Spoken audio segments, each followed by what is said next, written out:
In the early 1900s, Palestine was a land of old olive groves. It was also a land of busy markets. It was under the British mandate and a cauldron of growing unrest. The discord was not just political. It was deeply woven into daily life, culture, and belief. This is the story of a divided land. Its people are bound by love for the same soil yet torn apart by invisible lines of enmity. Once, Jews and Arabs in Palestine shared the lanes, the markets, and the harvest seasons. Each group added to the rich mosaic of the land. But in the 1920s, a new wind began. It brought ships with Jewish immigrants to the ports of Palestine. The new arrivals fled persecution. They dreamed of a homeland. Their determination upset the delicate balance of life. They bought land, but only on their own. They hired hands, but only of their kind. This created invisible walls between neighbors who once shared bread. Arabs had lived on the land for generations. They watched as their ancestors' landscape began to change. Tension simmered as the Jewish population grew. A silent storm gathered over the olive groves and the minarets. It was during these years of brewing storm clouds. Then, Haj Mohammad Amin al-Husayni became a leader among the Palestinian Arabs. A man of fierce conviction, he saw in the changing winds a threat to the very soul of Palestine. He warned his people of a grave danger. The new Jewish immigrants sought land and rebuilt their ancient temple. They would do this upon the sacred grounds of the Dome of the Rock and Al-Aqsa. The words of al-Husayni, like sparks in a parched field, ignited the flames of religious fervor. In 1921, tensions boiled over in Jaffa. Arab resentment and fear erupted into violence against Jews. The Jaffa riots were just the first flames. They swept through Palestine, leaving scars on the land and its people.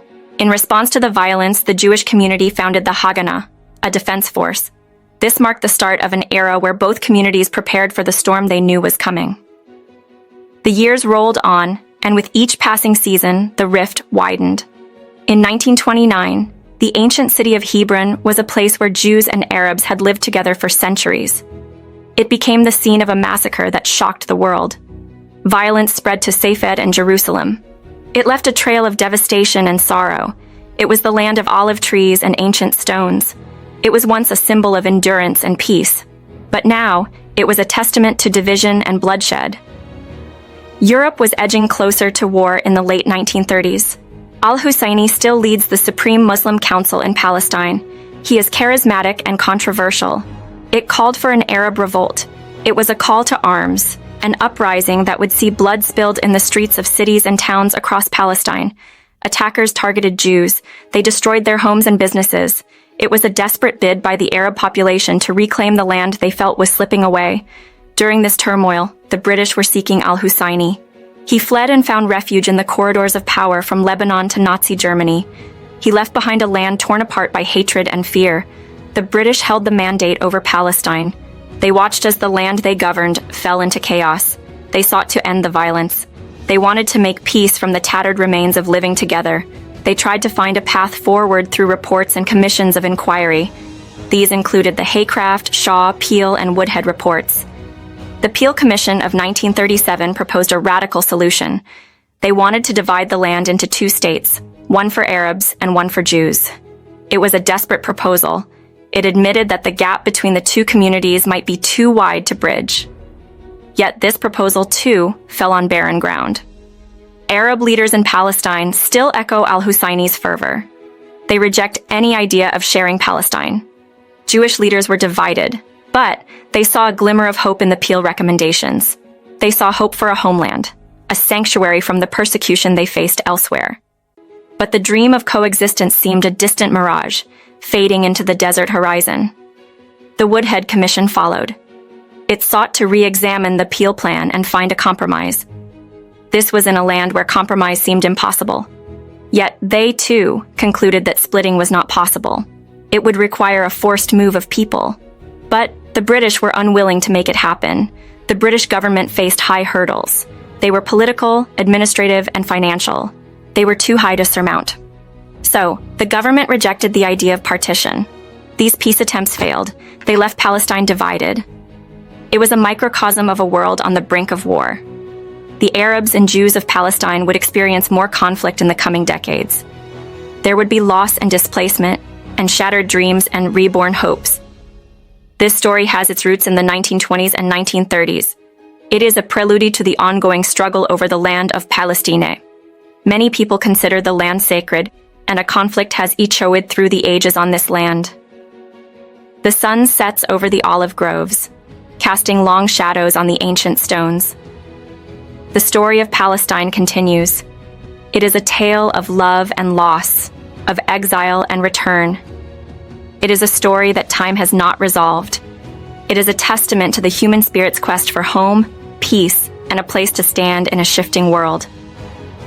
In the heart of the 1930s, the world edged closer to a catastrophic war. Palestine became the stage for a story of hope, despair, and unending aspiration. The story is set in May 1939, a pivotal moment. The British government ruled Palestine at the time. They introduced a policy. It would change the course of history for their people and those seeking refuge there. Our tale begins with the issuance of a policy paper by the British authorities. They made it to implement a one-state solution in Palestine. This policy cut the number of Jewish immigrants allowed into Palestine. It introduced a quota system for Jewish immigration. In the short term, the British government was to set the quota, but the long-term vision gave this power to the Arab leadership. Also, the policy limited Jews' rights to buy land from Arabs. It aimed to ease tensions within the region. The restrictions would last until the end of the mandate period. This period they coincided with the hard years of World War II and the Holocaust. These were times when many Jewish refugees sought escape from Europe's turmoil. Amid these tough times, the Yeshuv's leaders arranged many waves of illegal immigration. They sent the immigrants to British Palestine. They knew this movement as Aliyah Bet. This defiance was against the British mandate's restrictions. A desperate need for a haven drove it.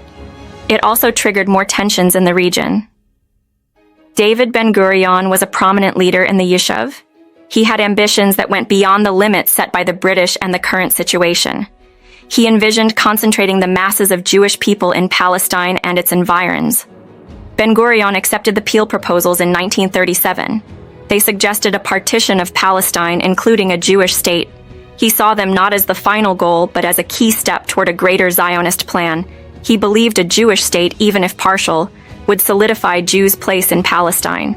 It would speed up their journey toward their historic goal. Ben-Gurion wanted a Jewish-Arab agreement. He believed a strong Jewish state would expand across all of Palestine. But the region's landscape was also changed by the 1936-39 Arab revolt in Palestine. During it, Arab leaders in Palestine and the Nazi movement in Germany found common ground. This unsettling alliance laid the groundwork for cooperation. It was between the Palestinian national movement and the Axis powers as World War II grew. In May 1941, Amin al-Husayni, a top Palestinian leader, issued a fatwa for a holy war against Britain. He also met with Adolf Hitler and sought Germany's support against a Jewish home in Palestine. Hitler promised al-Husayni that Germany would destroy the Jews in Palestine. He promised this after winning. This tied the region's fate to the outcomes of the World War. Al-Husayni's support for the Nazis was a big problem. He served with the Waffen-SS in Bosnia and Yugoslavia. The joint Palestinian-Nazi operations in Palestine made it worse. They hurt relations between the Palestinian leaders and the British. The 200 Days of Dread, they earned the name of this period. It saw the British reluctantly collaborate with the Yeshuv. The aftermath of World War II saw a radical shift in dynamics. The British policies aimed to balance the delicate political balance in Palestine. But they accidentally united the Jewish resistance groups. Together, they set up the Jewish resistance movement. They led a series of armed attacks against the British military from 1945 to 1946. The Irgun bombed the King David Hotel in Jerusalem. The bombing killed many civilians. It shocked the public and led to the end of the Jewish resistance movement in 1946. After these events, the Yeshuv's leaders shifted focus. They worked to help illegal European Jewish immigration to Palestine. They used small boats and secret operations. They transported about 70,000 Jews to Palestine in 1946 and 1947. The British tried to stop them and detain the refugees in camps in Cyprus. The Holocaust's horrors shocked people. They rallied to support the Zionist movement. This made the world rethink the Jewish people's plight and their claim to a homeland in Palestine. Don't forget to join us this Monday. You'll learn more about the fascinating history of Israel and Palestine in part 3 of our series. See you then.